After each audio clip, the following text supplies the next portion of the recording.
ایک تاجر مختلف ممالک میں تجارت کی غرض سے سفر کیا کرتا تھا۔ اس نے دنیا کے مختلف ممالک اور نئی سے نئی جگہوں پر سفر کیا تھا۔ وہ دنیا کے ایسے شہروں میں گھوم چکا تھا جو کہ شاید کبھی ہی کسی نے دیکھے ہوں۔ ایک بار وہ تجارت کی غرض سے جنگلوں سے ہوتا ہوا ایک انجان ملک میں جا پہنچا۔ اس ملک کی سب سے اچھی بات جو اسے لگی وہ یہاں کے بازار تھے، جو کہ بہت زیادہ بھرے ہوئے اور پر رونق تھے۔ اتنے بڑے بازار کہ مانو دنیا کی ہر شے یہاں پر موجود ہو۔ اس نے اپنا سامان بیچا اور گھر کے لیے کوئی تحفہ خریدنے کی خاطر بازار کا چکر لگانے لگا۔ بازار کا چکر لگاتے ہوئے وہ ایک دکان کے باہر آ پہنچا جہاں ہر قسم کے نایاب پرندے باہر لٹکے ہوئے تھے۔ تاجر ایسی ہی کسی نایاب چیز کی تلاش کر رہا تھا۔ اس کا تجسس اسے دکان کے اندر لے گیا۔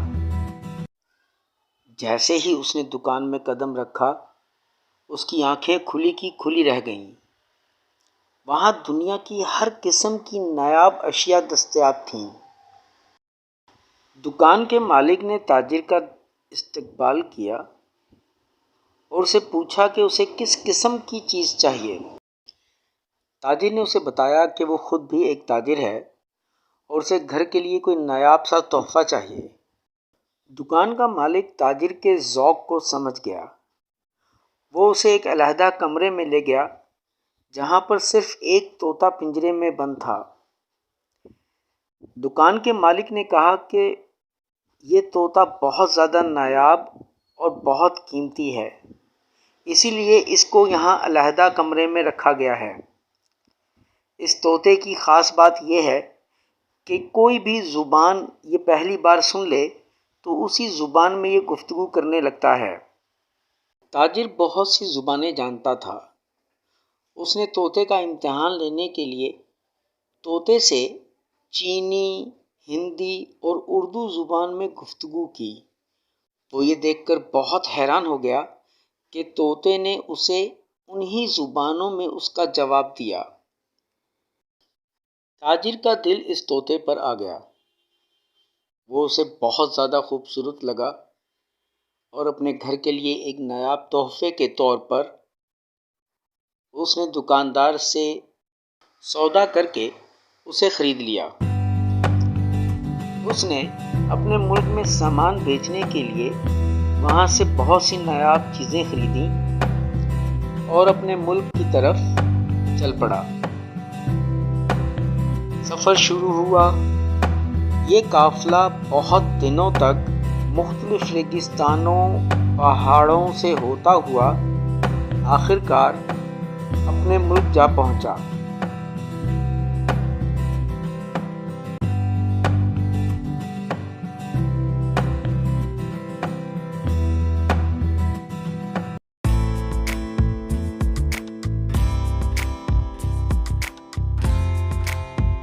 جیسے ہی تاجر نے گھر میں قدم رکھا، اس کی بیوی اور دونوں بیٹیاں اس کا استقبال کرنے کے لیے وہاں موجود تھے۔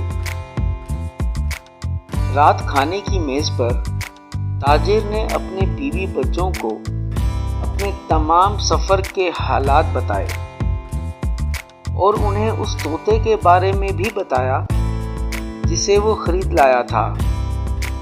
اس نے وہ طوطا کھانے کی میز پر اپنے بچوں کو تحفے میں دیا۔ تاجر اور اس کے بچے تقریباً تمام ہی وقت طوطے سے باتیں کرتے اور اس کے جوابات سن کر محظوظ ہوتے اور لطف اندوز ہوتے تھے۔ تاجر جب بھی تجارت کی غرض سے گھر سے باہر جاتا، طوطا اس سے لازمی سوال کرتا کہ وہ کہاں جا رہا ہے اور نیک دعاؤں اور تمناؤں کے ساتھ اسے رخصت کرتا۔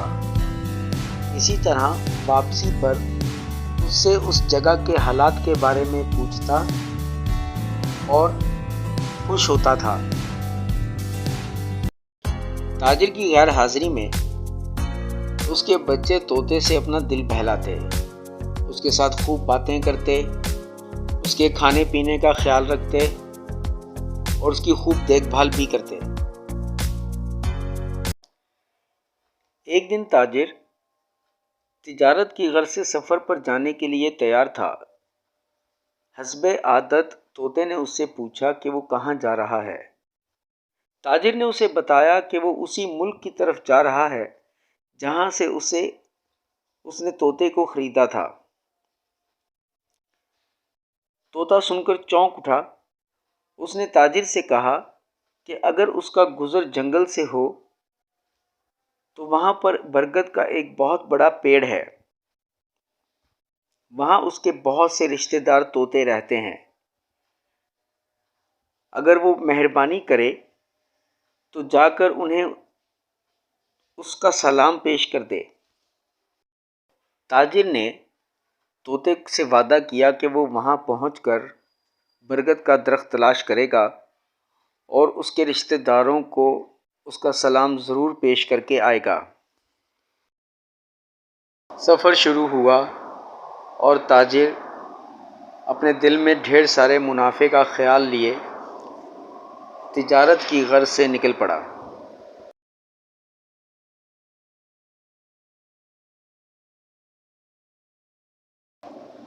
جنگل سے گزرتے ہوئے اسے طوطے سے کیا ہوا وعدہ یاد آیا، چنانچہ اس نے برگد کا درخت تلاش کیا۔ جب وہ وہاں پہنچا تو اس نے دیکھا کہ وہاں پر واقعی اسی طرح کے بہت سے نایاب طوطے موجود تھے جو وہاں چہچہا رہے تھے۔ تاجر نے درخت کے نیچے پہنچ کر بلند آواز میں کہا کہ آپ میں سے ایک طوطے کا میں سلام لے کر آیا ہوں۔ تمام پرندوں نے چہچہانا بند کر دیا۔ ایک بزرگ طوطا نیچے اترا اور تاجر سے پوچھا کہ اے تاجر، جس طوطے نے تمہیں سلام لے کر بھیجا ہے وہ اب کہاں ہے؟ تاجر نے اسے بتایا کہ وہ طوطا اس کے پاس اس کے گھر میں رہتا ہے۔ اتنی بات سنتے ہی بزرگ طوطا دھڑام سے زمین پر گرا اور مر گیا۔ تاجر کو بہت افسوس ہوا کہ اس کے ایک پیغام کی وجہ سے کسی طوطے کی جان چلی گئی۔ بہرحال وہ اپنی تجارت کے لیے آگے بڑھ پڑا اور اپنے کام میں مصروف رہا۔ کچھ عرصے کے بعد جب تاجر گھر واپس لوٹا تو طوطے نے حسب عادت اسے سلام کیا اور اس سے اپنے سفر کے حالات کے بارے میں پوچھا۔ طوطے نے یہ بھی پوچھا کہ کیا اس نے برگد کے پیڑ پر رہنے والے طوطوں کو اس کا سلام دیا تھا۔ تاجر نے طوطے کو سارا واقعہ بتایا کہ کس طرح ایک بزرگ طوطے سے اس کی بات ہوئی اور کس طرح وہ بزرگ طوطا دھڑام سے گر کر مر گیا تھا۔ یہ خبر سنتے ہی تاجر کا طوطا بھی گرا اور تڑپ تڑپ کر مر گیا۔ تاجر کو بہت افسوس ہوا کہ اس کے ایک پیغام نے 2 طوطوں کی جان لے لی۔ بہرحال تاجر نے اسے پنجرے سے نکالا اور گھر کے باہر لے جا کر ایک طرف پھینک دیا۔ زمین پر گرتے ہی طوطا سیدھا ہوا اور اڑ کر ایک طرف کو بیٹھ گیا۔ تاجر بہت حیران ہوا۔ تاجر نے طوطے سے اس طرح کی حرکت کی وجہ پوچھی۔ طوطے نے جواب دیا کہ وہ ایک عرصے سے قید میں تھا۔ جب تاجر نے اس کو خرید لیا اور دوسرے ملک لے آیا تو اس کی آزادی کی تمام امیدیں ختم ہو گئیں۔ طوطے نے تاجر کو بتایا کہ بہت سوچنے کے بعد بھی اس کے ذہن میں کوئی ایسی ترکیب نہیں آتی تھی کہ وہ آزادی حاصل کر سکے۔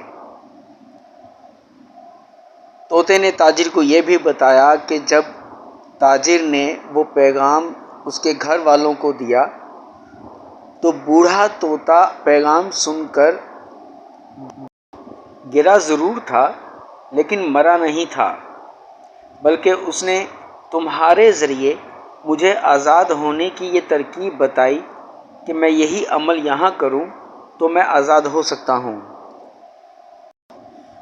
اب چونکہ میں آزاد ہوں اس لیے میں واپس اپنے گھر والوں کے پاس لوٹ کر جا رہا ہوں۔